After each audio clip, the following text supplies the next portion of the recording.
Okay, I so was, Kevin, I hope this share is a refer for all of Klal Yisrael and for our Amen. divine protection, and that may we smash our enemies and reach our spiritual and physical potential. And get our Okay. hostages back. And get the hostages back. Yeah. Amen. Okay. Okay, just a short idea. Parashat Pekudei, which is the last parasha of Shmot. And there were a lot of materials and that people donated. And let me just get to my notes here. People donated materials and for the Betzalel, he was the main craftsman who built everything and kind of assembled things. And but there was still had to be. He couldn't just Soma take everything and use whatever he wanted. And there was accountability and there was accounting, and he had to account for everything that he used. And so this was like a forerunner of Your people mic's working in going a bit communal. soft. Now, can you hear me? Yeah. This is a forerunner of people that work for communal organizations or any organization that they can't just do as they please and have free reign and some because otherwise people may take stuff for themselves for their personal use, which they shouldn't. So this is where it started, or going back to biblical days where there was accountability and people every all materials were accounted for, what was used, what was left over, etc. So that people need to be responsible Okay, if good. they are in positions where they have access to such materials, products, etc. Okay, good. Sorry, Kev, we've got a lot to accomplish. Very well done. You're right. There should be transparency and accountability. Nothing the ANC has ever provided. Mm. But we can only hope in one ideal scenario that that's it. Okay, I'm going to share a new Mishnah. I'm going to read it and I'm going to zoom in. I'll understand Lance is driving, so I will put this Mishnah on the group so you can read it at your discretion. And I'm just going to zoom in and go through it and explain it. So I hope the Mishnah is for a refuah of Aryeh ben Esther. Okay. So, this Mishnah has been a fantastic one because it addresses some of the issues that each of you have had at different points. Okay? So, the Mishnah starts, although the procedure of Hazamah discredits the testimony of witnesses at any point in the judicial process, the Hazamah penalty itself is not imposed unless the court has already pronounced sentence based on their false testimony, but had not yet implemented the sentence to the defendant. If, however, the hazama occurs uh, um, before the sentence was pronounced or after it was implemented, the witnesses are discredited but cannot be punished. So, hazama is the reciprocal um, hazama is the reciprocal process of where we have a second set of witnesses that testify against the first set, because the first set of witnesses claimed that the defendant committed a particular crime in a certain location at a certain time.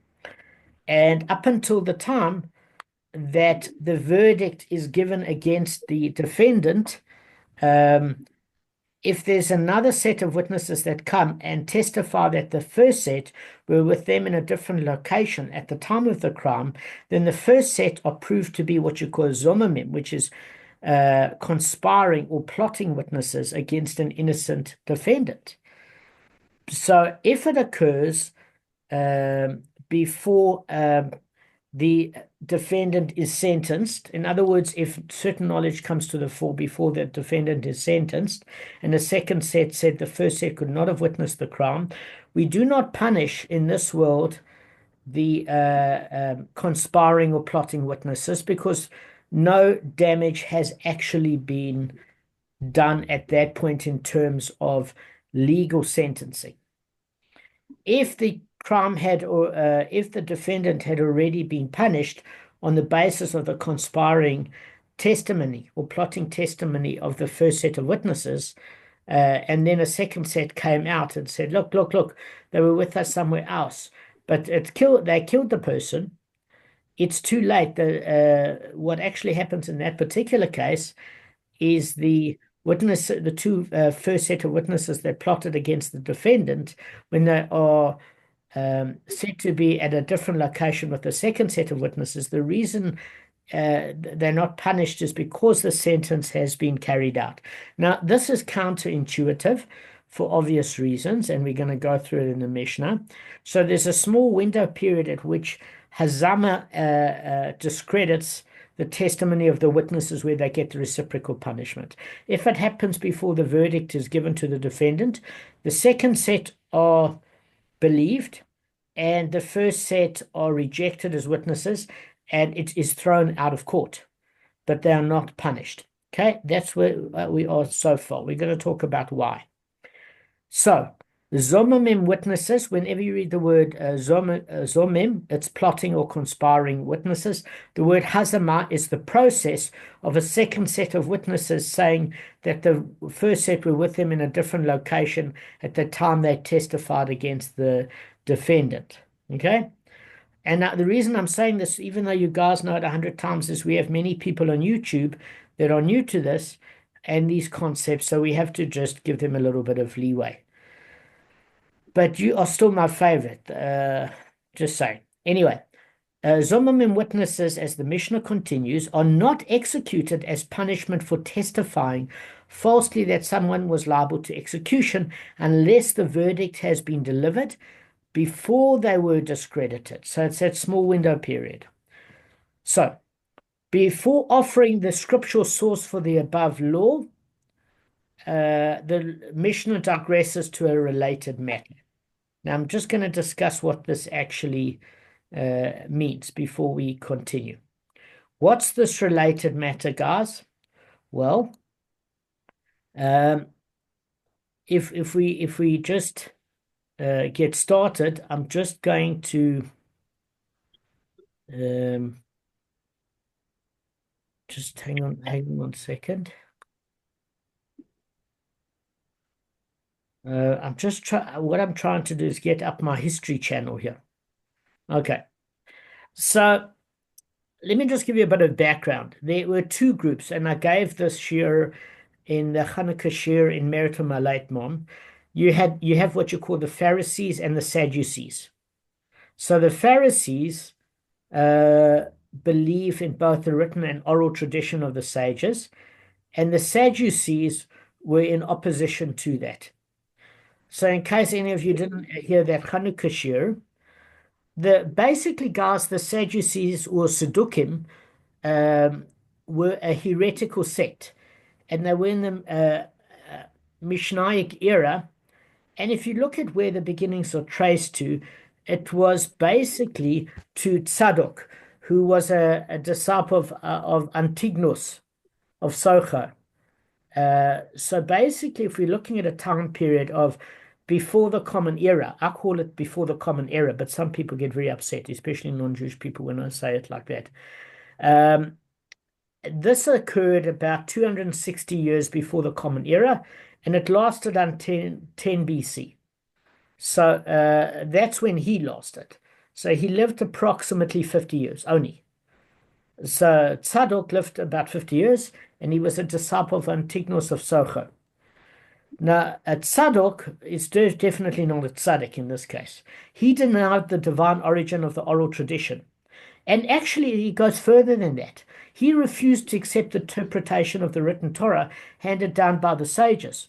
You often find that when they see different Christian groups, they're not prepared to understand the written Torah of anything other than literal, an eye for an eye, which is a problem because we know that there's monetary compensation if you took somebody's eye out in an accident. Your eye isn't taken out. Do you get what I'm saying? And also, if you look, for example, at the Christian text in terms of the Tanakh, of where they put Isaiah and Jeremiah and Kings, they've obviously manipulated to best hand over their particular narrative. But if you want to know how powerful the Sadducees are, is they wielded considerable power, especially during the last 2 centuries of the Second Temple era.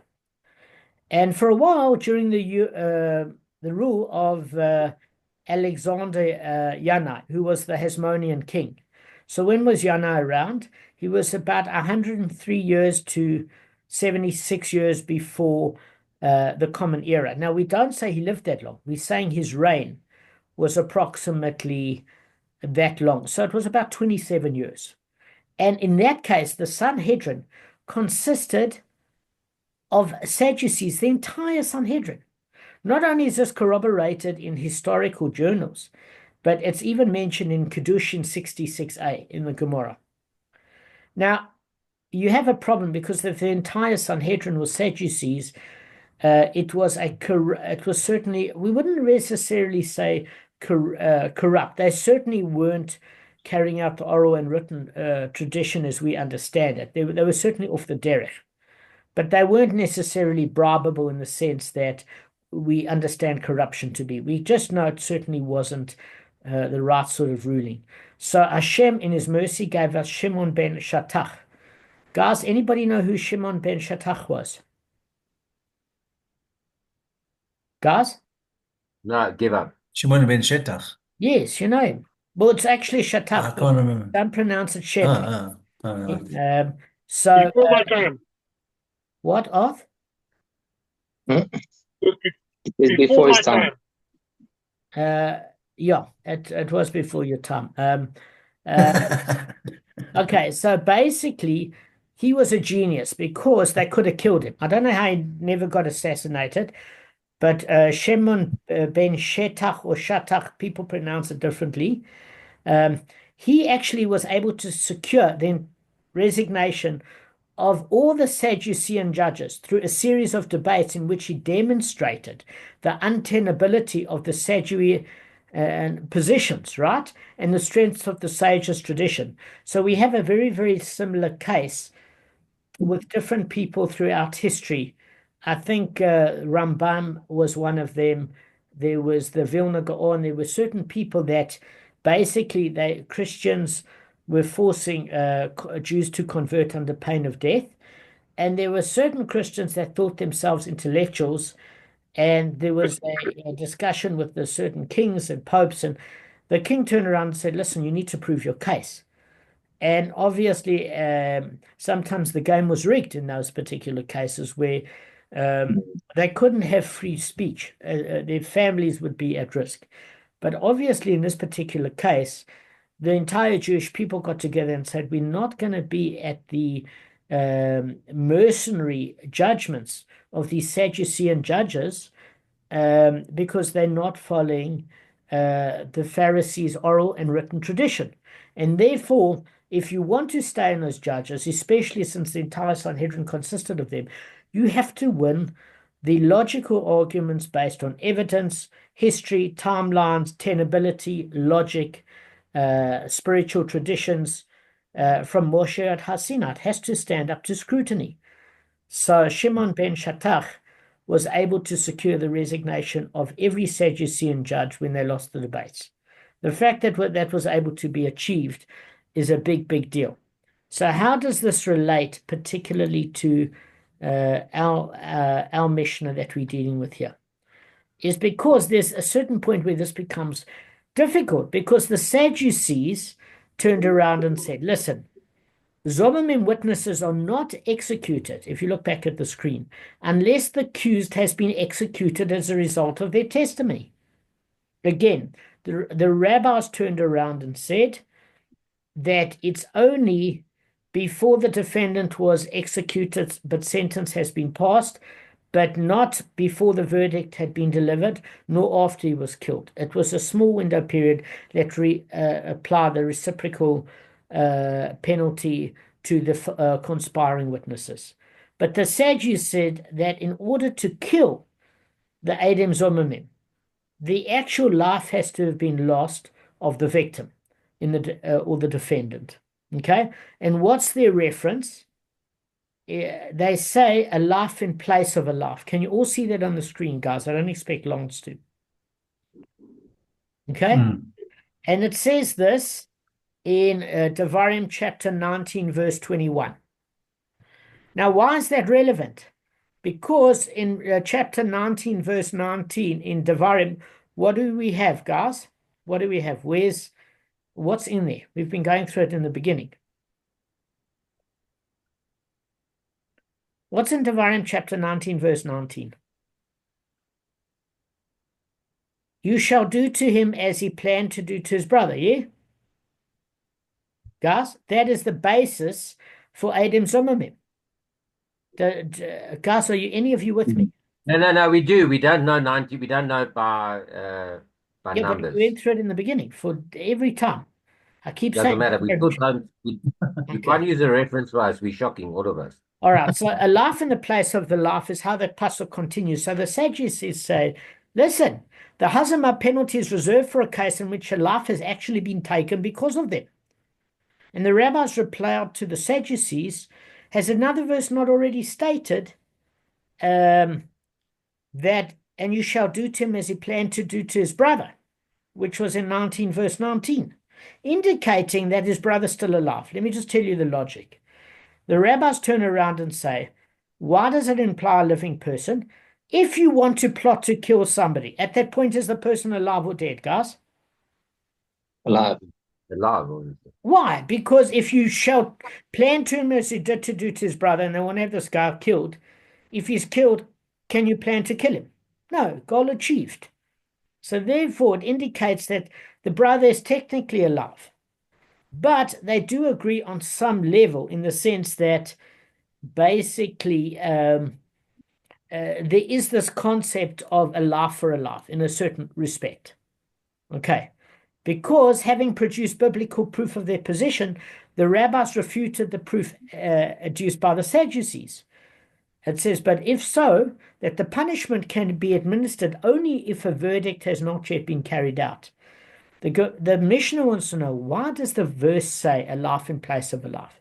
Because it seems as though the Sadducees have a point. What does it imply, guys? That the accused laugh, as the Mishnah says, has actually been taken. Because it might have been thought that from the time their testimony is accepted by the court, and even before a verdict is handed down, the witnesses are subject to being executed, because at that point it can already be said that they plan to harm the accused. The Torah therefore states a laugh in place of a laugh to teach that they're not executed unless a verdict has been delivered.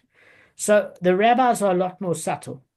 They're saying before the verdict has been handed down, it's not a laugh in the place of a laugh because the person has not been convicted yet. The defendant has not been convicted.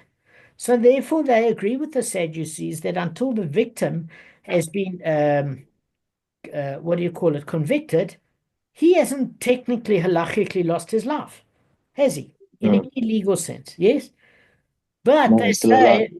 they say that it doesn't go as far as saying a laugh in the place of a laugh, that you can only apply the reciprocal penalty if they have already killed the defendant. Why?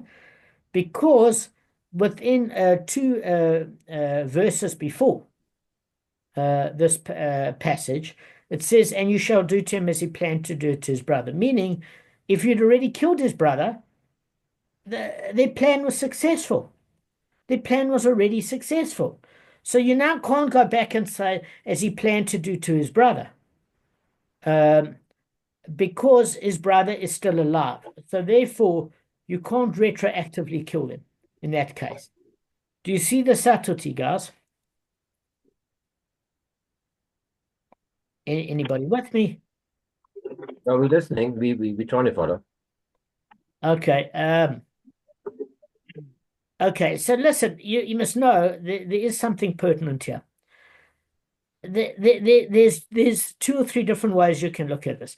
If you look in Shmot, in Exodus chapter 21, verse 23, there's something called nefesh, tachat nefesh, which means a laugh in the place of a laugh. Okay? That's the exact wording. So that is a source not in Deuteronomy, in Devarim, but in Shmot, Exodus chapter 21, verse 23. But the Gemara actually says that in some of the Gemaras there's a misprint because it's got nefesh benefesh, which means a life for a life. So it means that it's more specific. As far as the Sadducean position and the Pharisee position, it has to be on a verse that's related to Adam Zomim, which is Devarim chapter 19, verse 19 to 21. It doesn't matter if it appears in Exodus. Why? Because the verse in Exodus appears in the context of a passage dealing with bodily assault and murder. It's nothing to do with hazamah. It's not a reciprocal penalty. It has to do with you took a life, then this innocent person was killed, so the murderer is killed. But this has to do with testimony.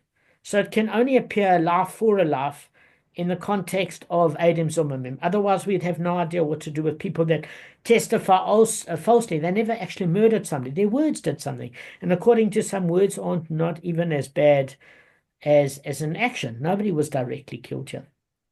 So also, this is the biggest point. Once a guilty verdict has been delivered against the accused, it can be said, at least in a nominal way, guys, that a life has been taken. In Torah law, just remember, there's no separate sentencing procedure. Rather, the verdict includes the sentence. In a capital case, the guilty verdict is accompanied by the death sentence. In fact, they don't keep a person on death row for years. There's a very short window period before they carry it out because they don't want to stress the person that's about to die. You must know that they've interviewed many people that have been on death row trying to get an appeal, and it's been almost worse torture than actually dying, in the sense that you've got this impending doom all the time. It's hell on earth, believe me.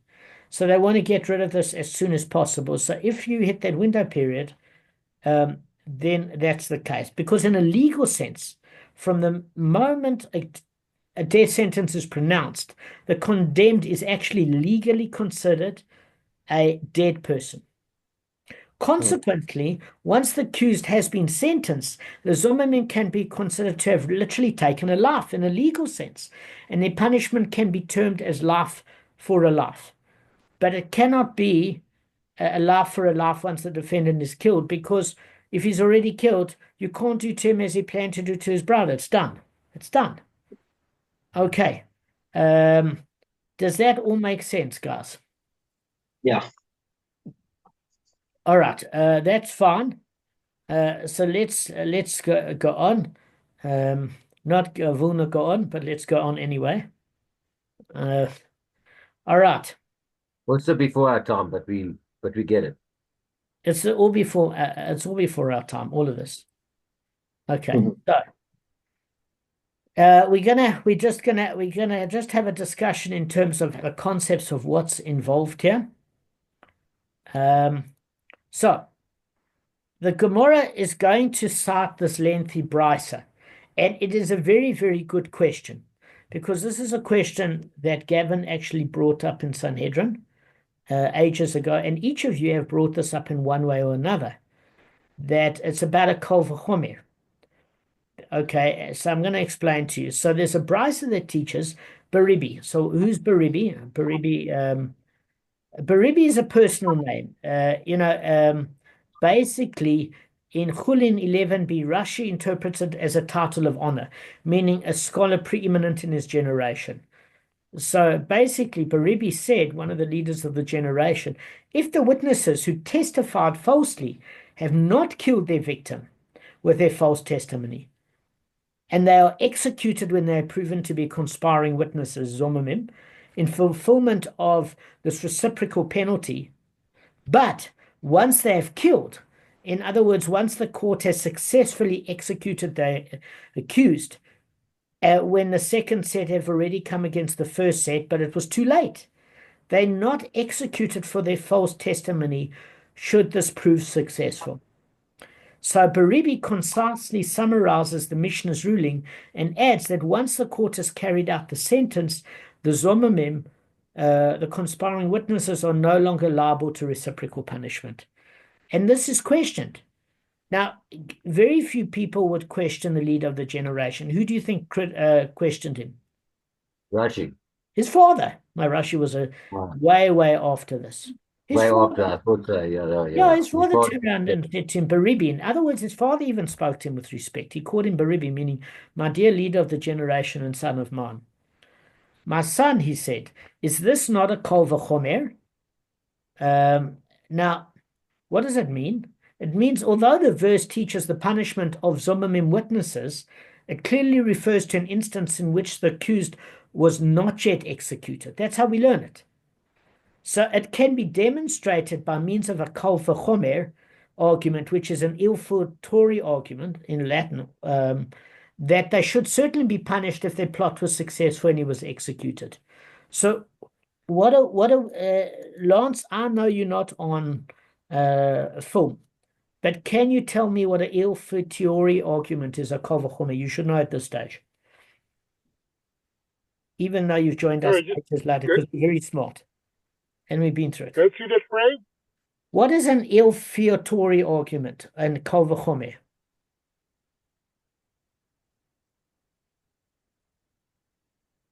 Hello? I'm not familiar with that phrase. Yeah, I'm not familiar with that phrase, eh? Okay, but we've been through it 6 times since the beginning. Okay, not a problem. Do you want to take a stab at it? Like, what's a kol No, v'chomer? look, Forget the Latin il futori sorry, argument. but no, I've got a blank here.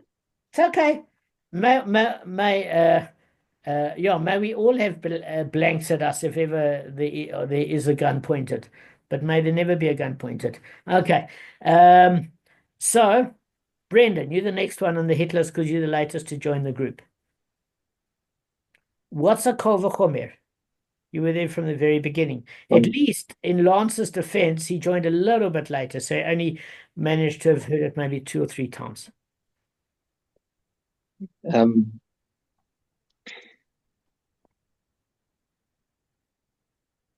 Yeah.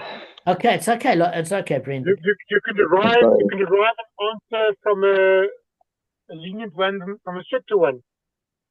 Superb. Okay, I know you've got a good feel for it. That's excellent. Arthur, explain it in a clearer way. I know you can't speak because he's with his patient. How convenient. Arthur's playing me like a fiddle. All right, Kevin, what's your view of it? What's a kol v'chomer? Is it We went through it in based on Bava Kama many previous? times. Yeah, I know. That's Dayu, kol v'chomer, il futori. based on a certain ruling that's applied. There are two. You take the stricter approach if there's two options available for a ruling. No, that's Kimle B'dirabimine. So So it's it's taken basically from a similar. Let's say Okay, so there's hang on, let me a just source. explain what I mean with Kevin. Kimle B'dirabimine means when there are 2 punishments, we give the more stringent punishment simply because it covers the lesser stringency in terms of kapara. If a person's done 2 crimes that are for example they have 2 different death penalties, we can't kill them twice, so we give them more stringent penalty to atone for both.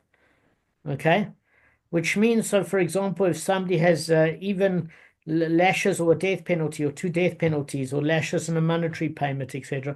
We went through all of this and they burn a Picasso and Shabbos with the right sort of warning and acknowledgement. They don't pay for the Picasso because simultaneously, while they damaged somebody's Picasso $20 million, they also broke Shabbos, which is a liable death penalty offense. We execute them and then don't have to pay the lesser penalty, neither does the estate. Kimle B'dirabimine. Okay, what we are talking here is a case. Gavin, do you want to help Kevin out before I give the answer? Kevin does understand it. We're just going to specify. I know Kevin knows it from Bava Kama. You I just don't always remember everything. articulate Look, it. I don't know if I can articulate better, but I'll do my Brendan best. can do it. A kol v'chomer allows you to link. You could link from somewhere in the Gemara to somewhere else in the Gemara Like the based on Desire Shava. yeah. What did I just say? I Kol was gonna v'chomer. say, yeah. Am I giving the wrong one? Is that what you're Well, saying? it's okay, guys. And let me just give a universal answer, and I'm happy to.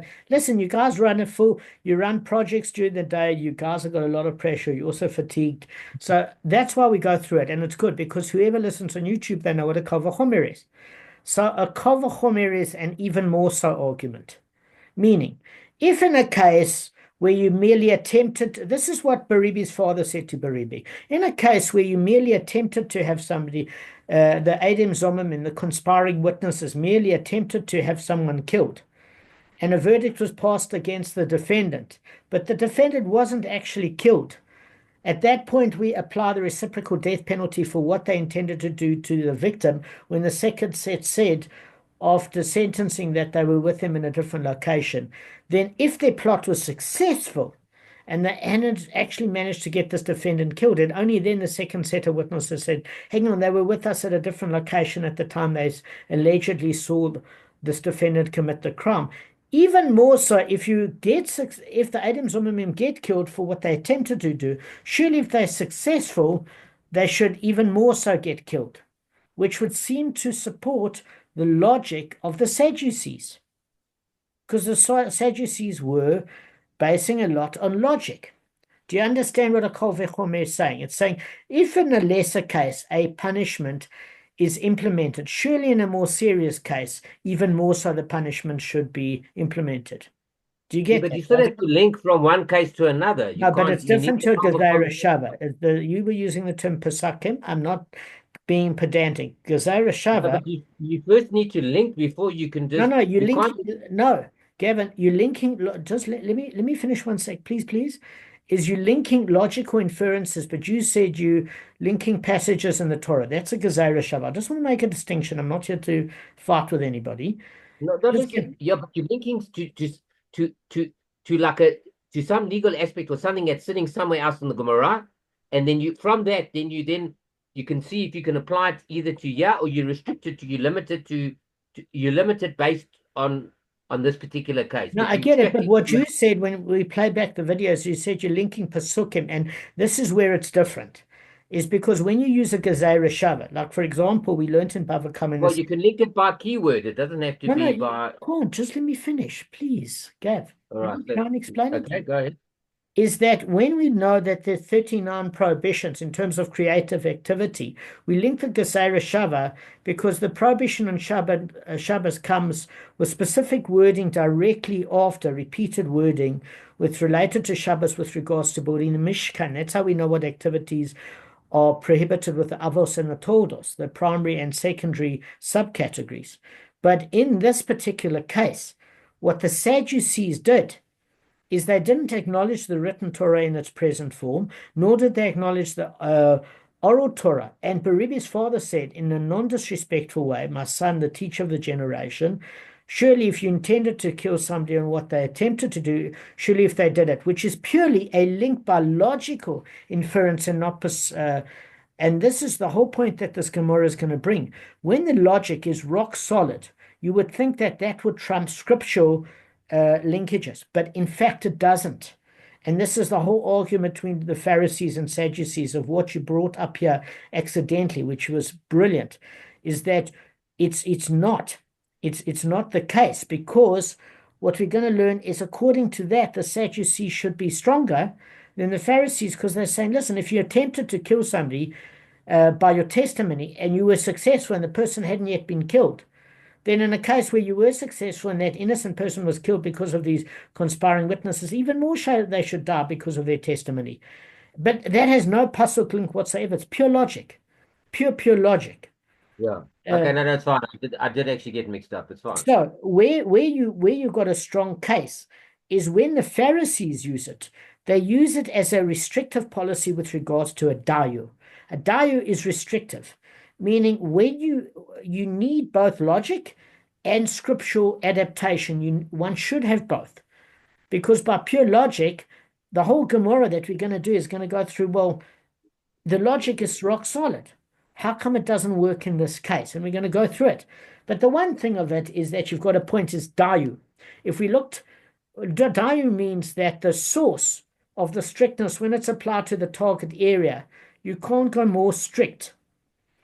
than the source area. So a dayyu looks to restrict the kal v'chomer, which means in a case where you actually did do it, you should think that maybe there's even more of a stringent penalty, not the same.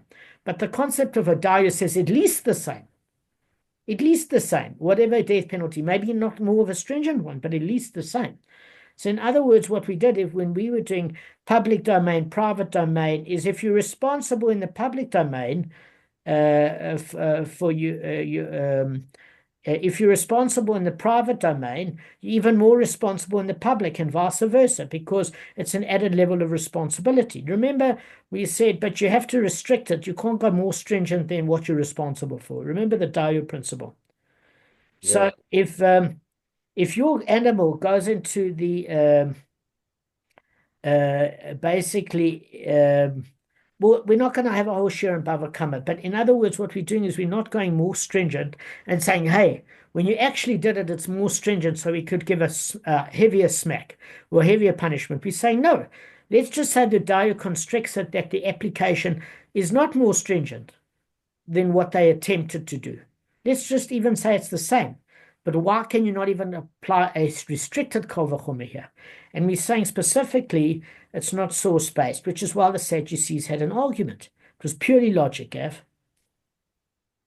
No, but I still always, I don't know, I always thought that there was a link, and I always thought that you had to actually link it. You're right in the sense, and I'll give you credit here, that the Pharisee position is that you have to have a link. You can only really apply kal v'chomer on a link, but not on logic. And that's what this whole Gemara is coming to discuss. Yeah. But the whole point of it is it's not, the il fortiori argument in Latin has to be about logic, whereas the kal v'chomer has to be logic with scriptural backup. But you've just got to, what you've helped to do is explore these different areas, which we are going to cover. So you never erred. I'm just saying you can come up with a kal v'chomer based on logic and no sourcing. But the point that Gemara is going to make is similar to Gavin, is that you can have So I didn't actually know that you could do that. I didn't know that. Well, I've just probably forgotten it. Yeah, you can have all the logic you want, but according to the Pharisee or rabbinical position, you have to back it up with scripture. So you've got a valid point, Gavin. You're just very difficult to argue against the Sadducean position, which is what Rav Baribi's father said to him. And he said, son, you need to explain this to me because it doesn't make sense according to my logic. So we're going to have a good time. This is actually a very fun part of the Gemara. I hope I've given it over well. Yes, you have. Thank you. All right. And guys, listen, you're not, by repeating it, it's not, I'm not looking down on you guys. You guys have a busy work day. There's a lot of concepts. We just do revision because also people watch it on YouTube and they don't have these concepts. And you know so much. Sometimes when you know so much, it's information overload. It's worse. You can't remember 10,000 things, but if you learn 10,000, but one thing you can remember. So as you know more, it becomes more and more and more complicated. So guys, well done. And I appreciate you taking a stab at it. You know what I'm saying? Really appreciate that.